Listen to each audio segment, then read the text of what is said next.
Hello दोस्तों, तो आज की इस वीडियो में हम लोग सीखने वाले हैं कक्षा 10 एनसीईआरटी गणित प्रश्नावली 1.1 का दूसरा क्वेश्चन। पिछली वीडियो में हम लोगों ने पहला क्वेश्चन के सभी क्वेश्चन जितने हैं 3 ये हम लोगों ने कर लिया है। आज हम लोग दूसरा क्वेश्चन करेंगे। दूसरा क्वेश्चन कहता है, दर्शाइए कि कोई भी धनात्मक विषम पूर्णांक 6q+1, 6q+3 या 6q+5 के रूप का होता है जहाँ q कोई पूर्णांक है। देखो, धनात्मक विषम पूर्णांक, धनात्मक विषम पूर्णांक क्या होता है? 1, 3, 5, 7, 9 ये हमारे धनात्मक विषम पूर्णांक है। ऋणात्मक की बात नहीं कर रहा है, धनात्मक की बात कर रहा है। और इसे हमें q+1 और q+3 और q+5 के रूप में दर्शाना है। हमारा जो दे रखा है 6q+1, अगर हम q की जगह कोई भी अंक रखते हैं या 1 रखते हैं तो 1 का 6 से मल्टीप्लाई कर देंगे तो 6 सम संख्या आएगी ना। अगर हम q की जगह कोई भी सम संख्या या विषम संख्या कुछ भी रखते हैं, हमारी जो संख्या आएगी वो सम संख्या आएगी। अब सम संख्या आएगी, उसमें हम 1 जोड़ देंगे, हमारी विषम संख्या हो जाएगी। तो ये तो हमारी विषम संख्याएं हैं, बट हमें क्या है, दर्शाना है। तो चलिए इसको देख लेते हैं, हम कर लेते हैं। तो यहाँ पे हमें सबसे पहले करना है, दर्शाना क्या है लिख लेते हैं। दर्शाना है a बराबर, a हमारी धनात्मक हम मान लेंगे, ठीक है। a बराबर 6q+1, 6q+3, 6q+5। अब यहाँ पे हम मान लेंगे, माना a एक धनात्मक विषम पूर्णांक है। अब a धनात्मक विषम पूर्णांक है तो a बराबर क्या होगा, bq+1। ये हमारा भाज्य होता है, ये भाजक होता है, ये भागफल होता है, ये शेषफल होता है। ये बराबर bq+1। अब देखो हमारा b क्यों बोल रहा है, क्यों क्या है, जहाँ क्यों कोई पूर्णांक है। अब देखो क्यों कोई पूर्णांक है तो इसका गुणांक हमारा क्या है, गुणांक यहाँ पे 6 है, मतलब जो q के गुणा में है, क्या है, गुणज में 6 है ना। तो हमारा b बराबर 6 हो जाएगा। भाजक क्या हो जाएगा, b बराबर 6 लिख लेंगे, यहाँ जहाँ करके लिख लेंगे, जहाँ b बराबर 6। अब देखो b भाजक हमारा 6 है तो हमारा शेषफल क्या क्या आ सकता है, शेषफल जो आएगा हमारा 0 आ सकता है या तो 0 से बड़ा होगा, ठीक है, 0 शेषफल। अब भाजक मतलब जिससे हम भाग देते हैं तो शेषफल हमारा 0 आएगा, 0 से बड़ा होगा। लेकिन जिससे हम भाग देते हैं भाजक, उससे तो हमारा शेषफल छोटा ही होगा ना। तो शेषफल भाजक क्या है हमारा, b से छोटा ही होगा। तो यहाँ लिख लेंगे r बराबर क्या आ सकता है, शेषफल 0 आ सकता है, 1 आ सकता है, और 2 आ सकता है, 3 आ सकता है, 4 आ सकता है, 5 आ सकता है, 6 नहीं आ सकता क्योंकि भाजक हमारा 6 ही है ना। अब यहाँ पे हम लिख लेंगे केस 1, केस 1 कर लेंगे। अब देखो केस 1 में हम r बराबर पहले 0 रख के चेक करेंगे, r बराबर 0 रख के। तो यहाँ r बराबर 0 रखेंगे, क्या आएगा, a बराबर bq+0, bq नहीं, यहाँ पे हमारा 6 है ना तो 6 रखेंगे, 6q+0। अब देखो a बराबर 6q, हमारा जो 6q आया, अब q की जगह हम कोई भी संख्या रखेंगे, 1 रखेंगे, 2 रखेंगे, कोई भी पूर्णांक रखेंगे तो हमारा क्या आएगा, 6 जो आएगा 6 से मल्टीप्लाई करेंगे वो हमारा सम संख्या ही तो आएगा। अगर आपको नहीं समझ में, मैं बता रहा हूँ, अगर 6 है, हम इसमें 1 का मल्टीप्लाई करेंगे 6 ही आएगा, सम संख्या आएगी ना। फिर 6 से 2 से मल्टीप्लाई करेंगे 12 आएगा, सम संख्या ही आएगी। मतलब कोई भी संख्या रखेंगे सम संख्या, मतलब 6 से फिर मल्टीप्लाई कर देंगे तो हमारी संख्या सम संख्या ही आएगी, सम पूर्णांक आएगा ना। तो यहाँ पर लिख देंगे सम पूर्णांक। हमें दर्शाने को क्या कहता है, दर्शाने को हमें बोलता है धनात्मक विषम पूर्णांक दर्शाना है। तो ना हमें सम पूर्णांक तो दर्शाना नहीं, तो हमें विषम दर्शाना है। तो हम r बराबर अब 1 रख के चेक कर लेंगे। केस नंबर 2, r बराबर 1 पर, ठीक है, r बराबर 1 रखेंगे तो a बराबर 6q+1।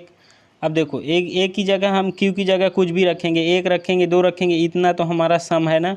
फिर उसमें हम 1 जोड़ देंगे तो हमारा क्या हो जाएगा, विषम पूर्णांक हो जाएगा ना। तो यहाँ पे हम लिख सकते हैं कि q की जगह हमें कोई भी पूर्णांक रखने पर, कोई भी संख्या रखने पर, हम उसमें वो हमारी संख्या 6 से मल्टीप्लाई होगी तो सम हो जाएगी, और क्या 1 जोड़ देने पर सम हो जाएगी, विषम हो जाएगी। तो यहाँ पर लिख देंगे ये क्या है, हमारा विषम पूर्णांक है। यहाँ पर लिख देंगे विषम पूर्णांक। ठीक है। अब हम क्या रखेंगे, केस नंबर 3 में r बराबर 2 पर। अब जब r बराबर 2 रखेंगे तो a बराबर क्या हो जाएगा, 6q प्लस 2। देखो ये हमारा क्या निकलेगा, सम निकलेगा ना, ये तो हमारा सम है। अब फिर सम में 2 जोड़ देंगे तो हमारी क्या संख्या निकलेगी, सम पूर्णांक निकलेगी। इसको हम सम पूर्णांक कर देंगे। अब केस नंबर यहाँ पे केस, ठीक है, केस नंबर 4 r बराबर 3 पर। r बराबर 3 रखेंगे, 6q प्लस 3 हमें दर्शाना है, इसलिए हम ऐसे करें, ठीक है। अब देखो 6q प्लस 1, इसमें भी हमारा विषम हो जाएगा ना, ये तो हमारा इतना सम है। किसी भी संख्या में अगर 6 से मल्टीप्लाई करेंगे, कोई भी संख्या हो, तो हमारा सम संख्या बनेगी, प्लस उसमें 3 जोड़ देंगे, हमारे क्या आ जाएगी, विषम संख्या आ जाएगी, विषम पूर्णांक हो जाएगा, विषम पूर्णांक। अब केस नंबर 5 कर लेंगे, r बराबर 4 पर, a बराबर 6q प्लस 4, ये क्या आ जाएगी, हमारी सम आ जाएगी ना, तो यहाँ पे सम पूर्णांक हो जाएगी। केस नंबर 6 r बराबर 5 पर, a बराबर 6q प्लस 5 हो जाएगा। अब देखो ये सम है, इसमें विषम जोड़ देंगे तो हमारी क्या निकलेगी, विषम पूर्णांक निकलेगी। तो हम यहाँ पे अब लिख लेंगे अतः करके, अतः सभी धनात्मक विषम पूर्णांक कौन कौन सी हैं, 6q plus 1, 6q plus 3, 6q plus 5, 6q plus 1, 6q plus 3, यहाँ पे लिख लें 6q प्लस 5 के रूप का होता है, ठीक है। ये हो गया हमारा क्वेश्चन। अब अगला क्वेश्चन देख लेते हैं। अगला तीसरा नंबर क्वेश्चन कहता है, किसी परेड में 616 सदस्यों वाली एक सेना आर्मी की टुकड़ी को 32 सदस्यों वाले एक आर्मी बैंड के पीछे मार्च कराना है। मतलब पीछे बैंड, आर्मी के पीछे जो है कि बैंड मार्च करना है। दोनों समूहों को समान संख्या वाले स्तंभों में मार्च करना है। जो समान संख्या की स्तंभ होगी उसको समान मार्च करना है। उन स्तंभों की अधिकतम संख्या क्या है जिनमें वे मार्च कर सकते हैं। तो पहले इसको देख लो, समझ लेते हैं।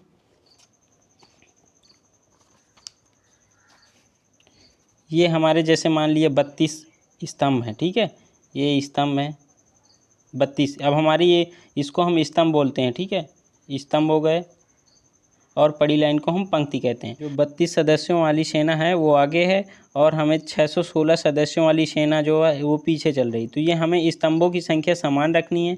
ये जो ऊपर वाली लाइन है इसको हम पंक्ति, इसको स्तंभ बोलते हैं, ये हमें समान रखनी है।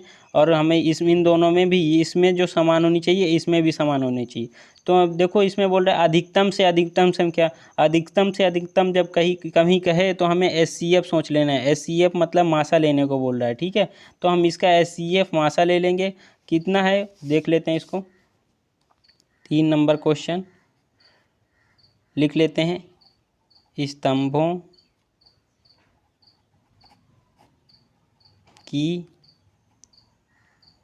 अधिकतम संख्या। तो SCF लेंगे किसका 616 और 32 का। हमारा जो 616 है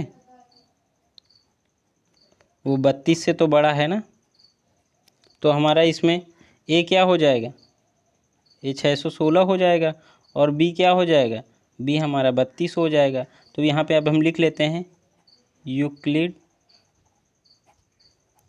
विभाजन प्रमेय से। अब देखो इसमें हमारा भाज्य A बराबर BQ प्लस R। तो A क्या है 616, B क्या है 32। क्यों, अभी भाग देंगे, हम भाग दे के चेक कर लेते हैं। 32 का भाग देंगे 616 में, ये हमारा कितनी बार में जाएगा, 32 दूनी 64 होता है, यहाँ पे 61 ही है, एक बार में ले जाएंगे।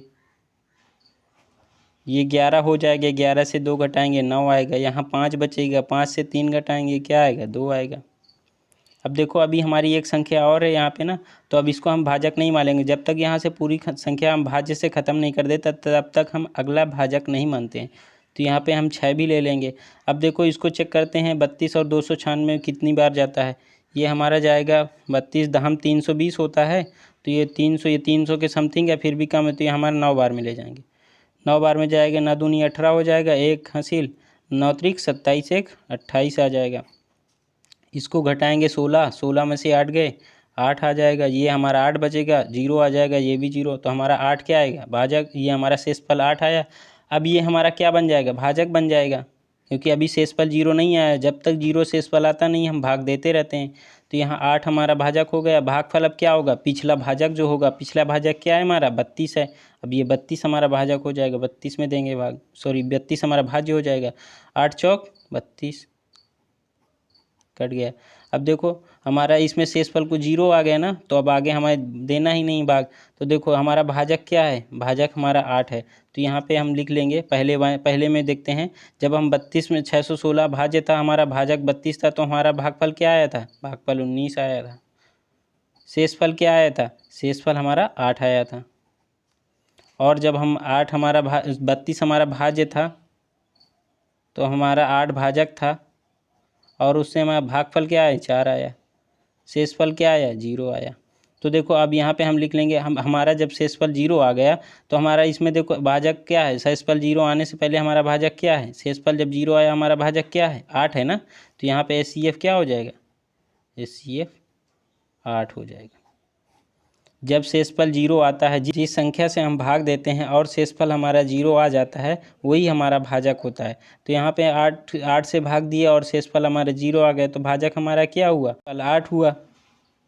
अगला चौथा नंबर कहता है, यूक्लिड विभाजन प्रमेय का प्रयोग करके दर्शाइए कि किसी धनात्मक पूर्णांक का वर्ग किसी पूर्णांक m के लिए 3m या 3m+1 के रूप का होता है। देखो पिछले में हमने दूसरे नंबर में क्या किया था, उसमें हमारा धनात्मक विषम पूर्णांक केवल दिया था, वर्ग नहीं करने के लिए दिया था ना। इसमें हमें वर्ग करके दर्शाना है। तो क्या दर्शाना है, हल कर रहे हैं, दर्शाना है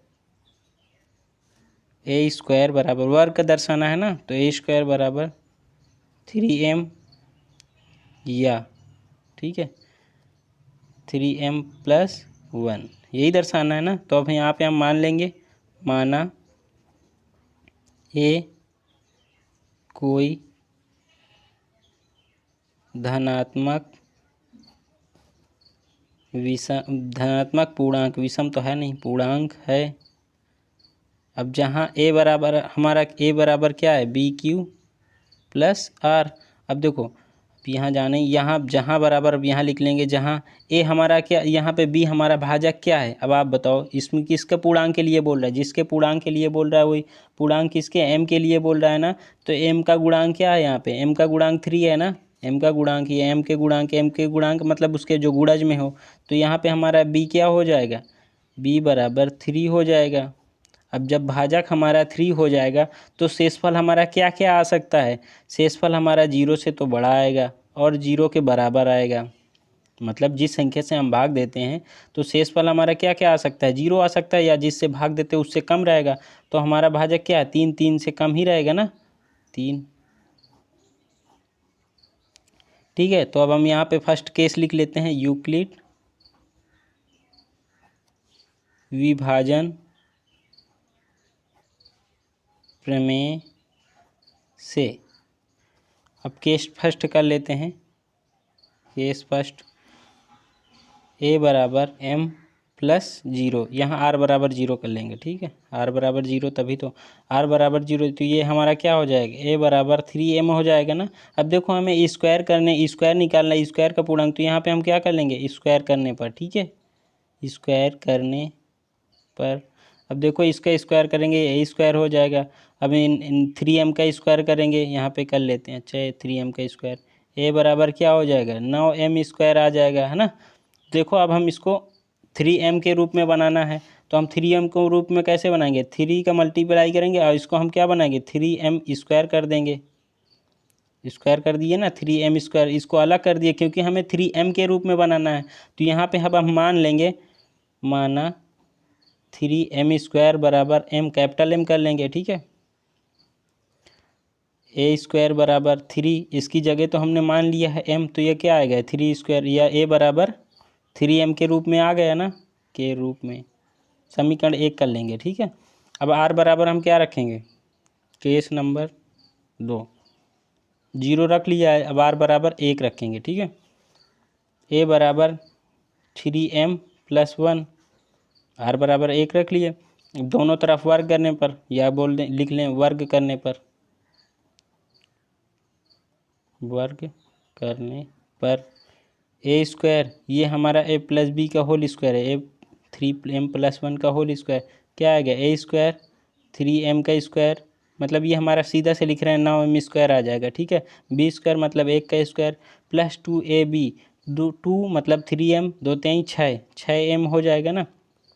अब देखो यहाँ पे हम इसको अलग कर लेते हैं, अलग अलग कर लेते हैं, तो a² बराबर क्या आएगा, ये हमारा 9m² पहले एक बार लिख लेते हैं, फिर 6m लिख लेते हैं और प्लस 1 लिख लेते हैं, ठीक है। अब a², अब देखो इन दोनों के बीच में हमारा कुछ कॉमन दिख रहा है ना, हमें किसके रूप में बनाना है, 3m+1 के रूप में बनाना है ना। तो यहाँ पे अब हम कुछ कॉमन है ना, हमारा 3 कॉमन है, देख लो 3 दोनों में कॉमन है, तो 3 हमें 3m+1 के रूप में बनाना है, इसीलिए हम ऐसा करते हैं। तो यहाँ पे हम क्या है, m हमारा कुछ कॉमन है ना, 3 कॉमन है, तो 3m² आ जाएगा, ये हमारा 2 आ जाएगा, है ना, +1।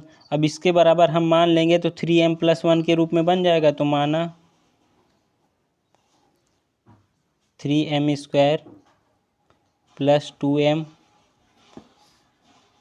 बराबर कैपिटल का m, ठीक है।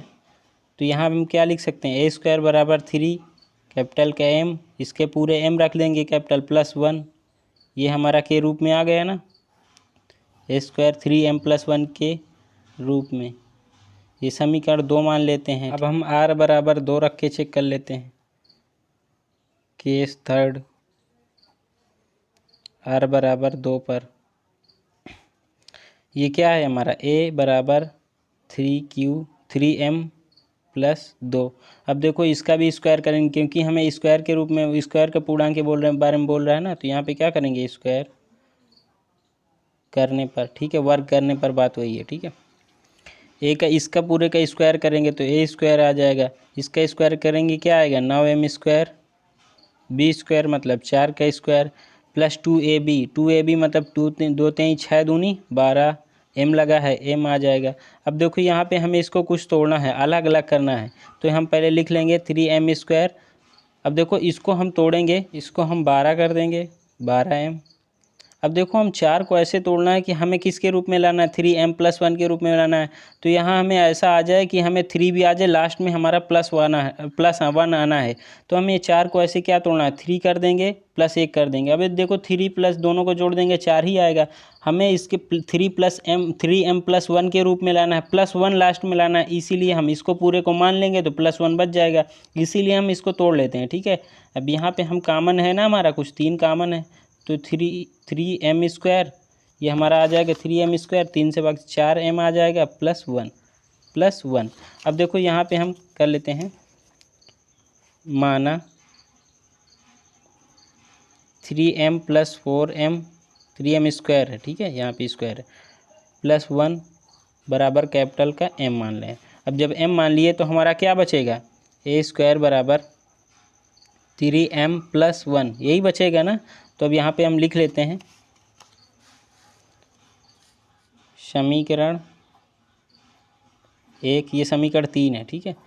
समीकरण 1, 2 और 3 से स्पष्ट है कि किसी भी संख्या धनात्मक पूर्णांक का वर्ग करने पर 3m+1 के रूप का आता है, इतना लिख लेंगे। ठीक है, देखो हमारा सभी ये हमारा 3m+1 ये 3m के रूप में आया था, ये वाला हमारा 3m+1 ये भी आ गया था रूप में, तो तीनों आ गए थे ना, इतना हमें लिखना है। ठीक है, अगला 5वां नंबर क्वेश्चन कहता है यूक्लिड विभाजन प्रमेयिका का प्रयोग करके दर्शाइए कि किसी धनात्मक पूर्णांक का घन, देखो पिछले वाले क्वेश्चन में हमें वर्ग के बारे में बोल रहा था, अभी घन के बारे में बोल रहा है। 9m+1 या 9m+8 के रूप का होता है। यहाँ पे जो घन है वो इसके रूप में होता है, तो इसको भी चलिए कर लेते हैं। तो यहाँ पे हमें क्या दर्शाना है, लिख लेते हैं, दर्शाना है ए क्यूब के रूप में दर्शाना है ना, तो यहाँ पे लिख लेंगे 9m+1 और क्या दर्शाना 9m+8 यही के रूप में दर्शाना है ना। तो यहाँ पे अब हम मान लेते हैं, माना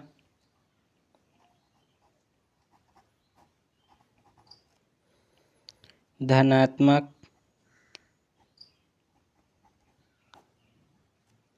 पूर्णांक, या ए धनात्मक पूर्णांक है या पूर्णांक ए है। ठीक है, वैसे ही है। तो ए जब हमारा धनात्मक पूर्णांक है तो यहाँ आप देखो हमारे ए बराबर BQ+R। तो यहाँ पे देखो हमारा भाजक क्या है, भाजक हमारा 9 है, लेकिन अगर हम 9 रख के हल करेंगे तो हमें आगे हल करने में क्यूब करेंगे उसका तो दिक्कत होगी। तो यहाँ पे देखो हम इसको 3 से भी समझ सकते हैं, क्योंकि 3 का वर्ग क्या होता है, 9 होता है। तो यहाँ हम भाजक 3 को भी मान के हल कर सकते हैं। तो यहाँ लिख लेंगे जहाँ b बराबर 3। ठीक है, अब जब b 3 होगा तो हमारा शेषफल क्या आ सकता है, 0 से तो बड़ा होगा, लेकिन भाजक से मतलब 3 से या b से छोटा ही होगा। ठीक है, तो शेषफल क्या आ सकता है, r बराबर 0 आ सकता है, 1 आ सकता है, 2 आ सकता है, 3 तो आ नहीं सकता क्योंकि 3 तो हमारा भाजक है। यहाँ पे अब हम लिख लेते हैं यूक्लिड विभाजन प्रमेय से। अब देखो केस A1 कर लेते हैं, एक केस फर्स्ट क्या है, a बराबर 3m, r बराबर 0 रखेंगे। ठीक है, यहाँ पे +0, 3m+1 मतलब 0, a बराबर क्या आ जाएगा 3m आ जाएगा कि नहीं।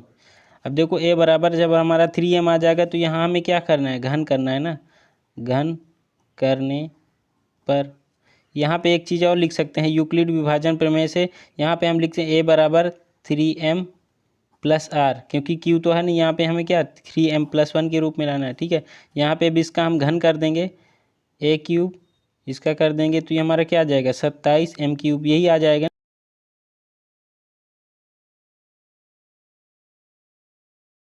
अब हमें इसको जो है कि 3m के रूप में लाना है, तो यहाँ a³ इसको हम 3 से मल्टीप्लाई कितना करेंगे, 3m के रूप में लाना है, m हम मान लेंगे तो 3m के रूप में आ जाएगा। तो हम इसको क्या करना है m³ कर देंगे।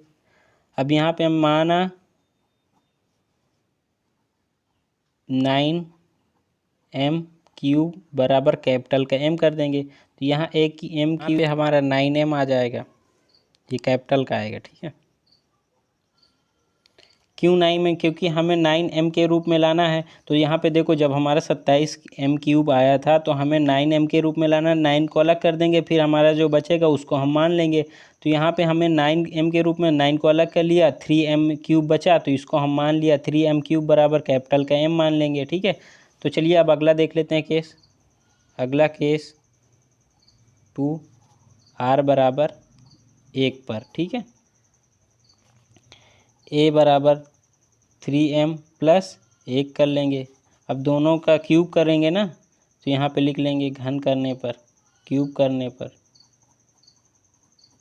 इसका क्यूब करेंगे क्या आएगा a³, इसका क्यूब करेंगे a+b का क्यूब बनेगा। तो यहाँ पे क्या हो जाएगा 3m+1 का क्यूब कर लेंगे, a³ 3m का क्यूब क्या आ जाएगा 3m का क्यूब आ जाएगा 27m³ आ जाएगा, 1 का क्यूब करेंगे तो 1 ही आएगा प्लस। अब फार्मूला होता है 3ab कोष्टक में a+b, तो 3ab क्या है 3m, एक बार लिख ले रहे हैं 3m+1, ये हमारा 3ab।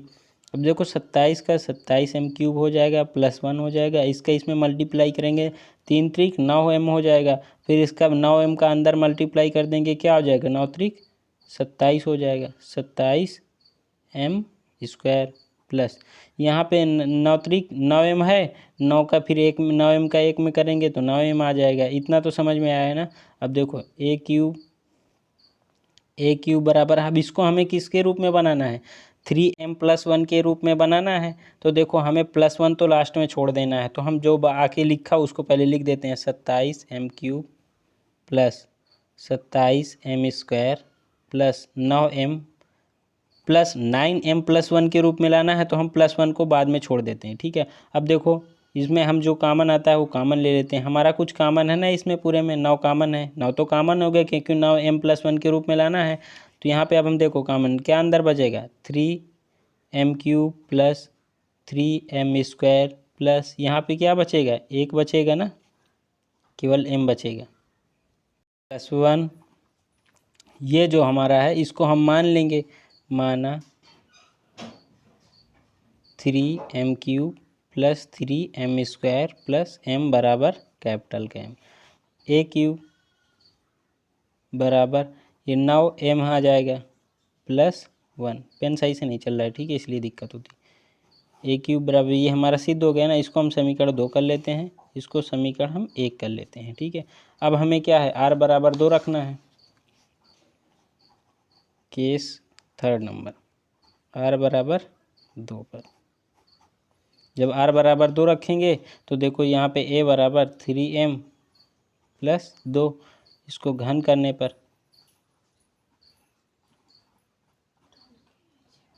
ये हमारा a³ हो जाएगा, ये 3m प्लस 2 का क्यूब कर देंगे। अब देखो ये a³ होगा, ये हमारा a प्लस b का क्यूब, a प्लस b का क्यूब क्या, a³ मतलब 3m का क्यूब प्लस b³ मतलब 2 का cube plus 3ab 3m into 2 और 3m प्लस 2, ये हमारा 3m का क्यूब करेंगे तो क्या आएगा हमारा 27 आ जाएगा, 27m³ आ जाएगा। 2 का क्यूब करेंगे क्या 8 आ जाएगा, 3 त्रिक 9 त्रिक 9 दूनी 18m आ जाएगा, 3m प्लस 2 ये आया हमें। अब देखो हमें किसके रूप में लाना है, m+1 के रूप में लाना है, तो देखो यहाँ पे लिख लेंगे, इसको कर लेते हैं 27 a³ बराबर 27m³, 8 को 8 बाद में लाना है ना, 9m+1 के रूप में लाना है, तो हम 8 को बाद में कर देंगे, ये हमें कि इसके अंदर मल्टीप्लाई कर देंगे, 8 हर तीक को 54 हो जाएगा, 54m² आ जाएगा, 1m की घात ये है, 1m की घात ये है, तो क्या है m² आ जाएगा प्लस ये 18m है, 18 के इसमें करें 36m हो जाएगा, 18 दूनी 36, m लगा है इसमें m नहीं लगा तो स्क्वायर नहीं आएगा। अब देखो इसमें हमारा 8 भी था ना, तो 8 को हम बाद में, क्योंकि 8 9m+1 के रूप में 9m+8 के रूप में लाना है, 8 लास्ट में कर देंगे उसको, ठीक है। अब देखो इसमें देखते हैं पूरा कॉमन क्या है, जो कॉमन होगा हम 9 तो कॉमन लेंगे ही, क्योंकि हमें m+8 के रूप में लाना है। तो देखो यहाँ पे अब हम कॉमन ले लेंगे, क्या अंदर बचेगा 9 त्रिक 27m³ 9 छक 54m², 9 चौका 36m प्लस 8। अब देखो इसके बराबर हम मान लेंगे, माना 3m³ plus 6m² plus 4m बराबर कैपिटल M। देखो a³ बराबर 9, इसकी जगह हम पूरे क्या मानेंगे m मान लेंगे प्लस 8, देखो हमारा इसके रूप में आ गया समीकरण, इसको 3rd मान लेंगे। अब यहाँ पे लिख लेंगे समीकरण 1, 2 और 3 से किसी धनात्मक पूर्णांक का घन 9m+1 या 9m+8 के रूप में होता है, ठीक है। तो वीडियो कैसी लगी कमेंट करके ज़रूर बताना, और चैनल को नहीं सब्सक्राइब कर रखा है तो चैनल को सब्सक्राइब कर लेना। अगली वीडियो में हम प्रश्नावली 1.2 क्लियर